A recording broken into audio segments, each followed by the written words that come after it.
আসসালামু আলাইকুম। আমার পাওয়ার সিস্টেম ম্যাথের একটা ম্যাথ নিয়ে আসছি আবার একটা।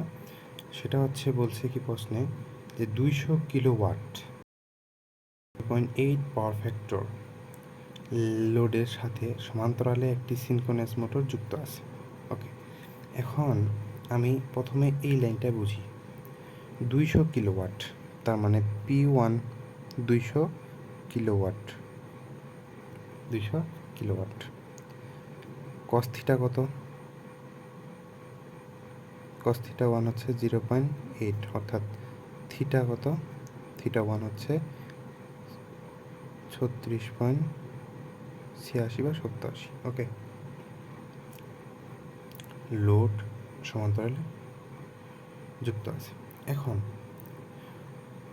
আমার এখানেই প্রশ্নটা বোঝার, 200 কিলোওয়াট 0.8 ল্যাগিং পাওয়ার ফ্যাক্টর লোডের সাথে যুক্ত আছে। এখন ওই লোডের সাথে সমান্তরালে কি করলাম, 60 কিলোওয়াট শক্তি যুক্ত করলাম বা গ্রহণ করতেছে। ঠিক আছে, আমার একটি লোড আছে 200 কিলোওয়াট, কিন্তু আরও একটি সিনক্রোনাস মোটর সমান্তরালে যুক্ত করলাম, সেটা হচ্ছে 60 কিলোওয়াটের। তাহলে আমার যে সার্কিটটা আছে সেই সার্কিটে মনে করো একটা সার্কিট আছে, এই সার্কিটের সঙ্গে প্যারালালে আরও একটি সার্কিট বা একটি লোড সংযোগ করে দিলাম। এটা একটা লোড, এটা একটা লোড, তাহলে আরও একটি লোড যুক্ত করে দিলাম।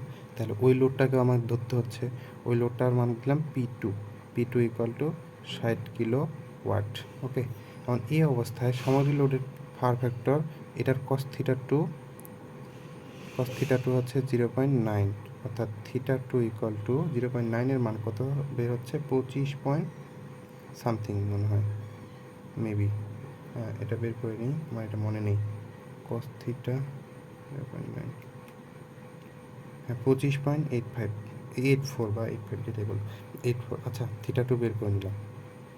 তাহলে গ্রহণ হয়, তাহলে মোটরের কর্তৃক সরবরাহিত লিডিং পাওয়ার কেভিএআর এর মান কত এবং মোটর কত পাওয়ার ফ্যাক্টর চলছে।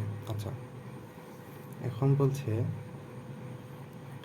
যে হচ্ছে আমার যে হচ্ছে এই P1 এবং P2 দুইটাই তো এইটুকুই তো তথ্য, তাই না? যদি এখন ত্রিভুজে যাই, ত্রিভুজটা যদি বুঝতে পারো ম্যাথটা বুঝে ফেলবা। তো ত্রিভুজে আমার প্রথম অবস্থায় যে লোডটা চলছে সেটা কত, মানে P1 200 কিলোওয়াটে চলতেছে এটা। তো এটার থিটার মান কত? এটার থিটার মান হচ্ছে থিটা 1 দিলাম। ওকে, আর এটার হচ্ছে এই আমি ত্রিভুজটা কমপ্লিট করে দিলাম। ওকে, এখন এই যে P1 লোডের সাথে আরও একটি লোড প্যারালালে সংযুক্ত করলাম, সেটা হচ্ছে 60 কিলোওয়াট। এই প্যারালালে মানে ওটার সাথে কিন্তু যুক্ত হয়ে গেল, এটার মান কত হবে? 60 কিলোওয়াট। ওকে, তো এটার আবার আরেকটা থিটা 2 দেওয়া আছে। এই থিটা 2 হবে আমার এই বরাবরই, এই যে থিটা 2, সেটা হবে এটার পাওয়ার। ঠিক আছে, তো আমার সার্কিট কিন্তু ক্লিয়ার হয়ে গেল, এটুকুই আমার ধারণা। এখন আমি অঙ্ক করার জন্য ম্যাথটাকে আমার তো সমাধান করতে হবে। সমাধান করার জন্য আমি কি করলাম, আমি তো জানি যে এখান থেকে এটা যতটুকু মান, এখান থেকে ততটুকু মান হবে। তাহলে আমি এটা আট করে দিই, এই এই আচ্ছা, এটা হচ্ছে তাহলে 60 কিলোওয়াট। এখন আমি এটার এইটুকুর মান আমাকে বের করতে হবে, মানে এখান থেকে এইটুকুর মান বের করতে হবে।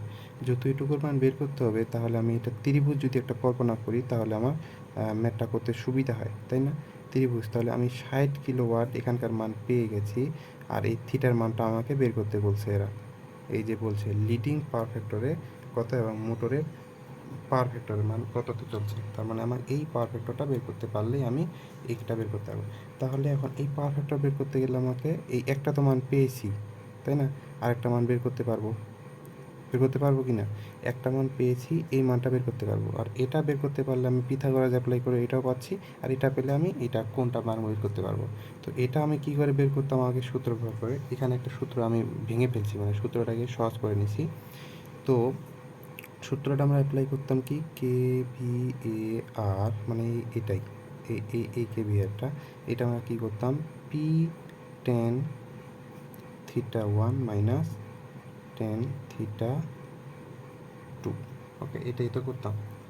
এখন আমরা এটাকে কী করব, ভেঙে ফেলব। তো ভেঙে ফেলে P ten theta one minus P ten theta two. এখন আগে কি হতো, এই পি এর মানটা যে ছিল সেটা আমার একই ছিল, অর্থাৎ এই মানটা ধরে আমরা কাজ করতাম।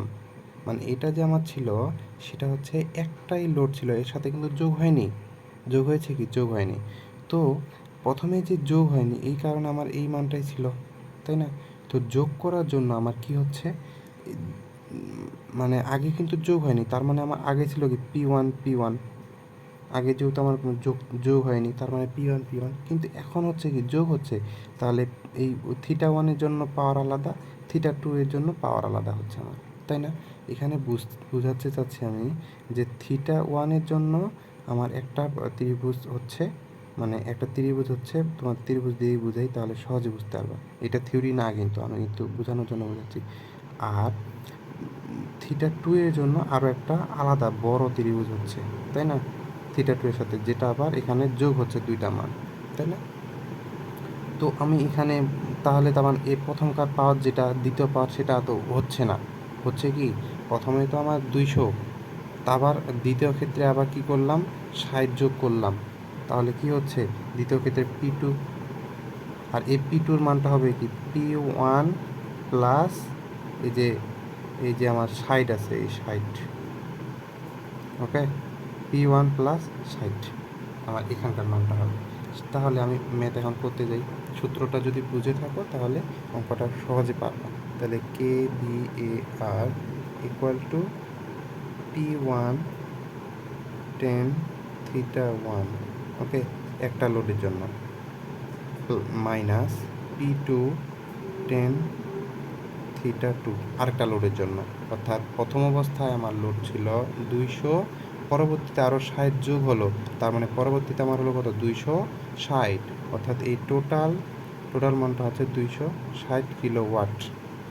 ঠিক আছে, তো পি1 কত আমার, 200 কিলোওয়াট, 210 প্লাস 210, থিটার মান কত, 1, থিটার মান হচ্ছে 36.87, মাইনাস পি2 কত, পি2 হচ্ছে আমার, পি2 হচ্ছে 200 প্লাস 60, অর্থাৎ 260, 10 থিটা টু হচ্ছে 25.84। ওকে, তাহলে আমি এখান থেকে পাবো একটা মান, সেটা হচ্ছে কত পাবো, 24.28 kVAR। ওকে, তো আমি এই মানটা পেয়ে গেলাম, এই মানটা হচ্ছে আমার এটা পেলাম। তো আমি যদি এই ত্রিভুজটা, মানে এই ছোট্ট ত্রিভুজটা এখানে বাইরে অ্যাড করে নিই, তাহলে আমি এই তোমার এই এই তাহলে এটা তো আমি পেয়েছি নিচেরটা 60, যেহেতু উপরেরটা সমান 60, তো এটা বের করলাম কত, 24.28। এখন এটা বের করতে পারবো না, অতিভুজটা বের করতে গেলে আমি পিথাগোরাস অ্যাপ্লাই করি। তাহলে পিথাগোরাস অ্যাপ্লাই করলে আমি পাবো, মনে করো যে অতিভুজ স্কয়ার ইকুয়াল টু, অথবা তুমি এখানে কে বি এ দিতে পারো, equal to 60 square plus 24.28 square, এই রুট করলে আমি এখান থেকে মান পাবো কত, 64.73 কেভিএ। ওকে, তো এটা পেলাম, কেভিএ পেলাম। তো আমার এটাও মান পেয়ে গেলাম, তাই না? এটাও পেয়েছি, এখন কস থিটা মান বের করতে পারবো না, কস থিটা 3 ইকুয়াল টু কি জানি, ভূমি বাই ভূমি কত, 60, অতিভুজ কত, 64.73, তাহলে এখান থেকে পাবো 0.93। ওকে, তাহলে এটাই আমার পারফেক্ট। এটাও কিন্তু লিডিং